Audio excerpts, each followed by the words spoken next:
there's definitely a science to it too. And Sure. actually, a lot of when I work with neuroscientists, they give me such validity for everything I'm doing. I go, that's because of the blah, blah, blahs. And I'm like, well, that's good. I'm not a neuroscientist, but thank you for validating what I'm talking about. It's an art because it's like mastery is a mountain with no top. Right. It's like that. It's like there's so many nuances. And I've been in transformative work since I was 11. That's 45 years this year, right? Wow.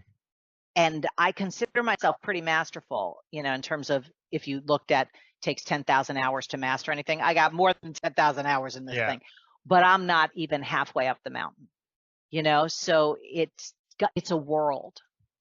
I could easily have called it the world of being unmessable with. Mm-hmm. Yeah. But I think there's a real creation to it. It's like, and that's what I love art. It's like from nothing, and it's a creation.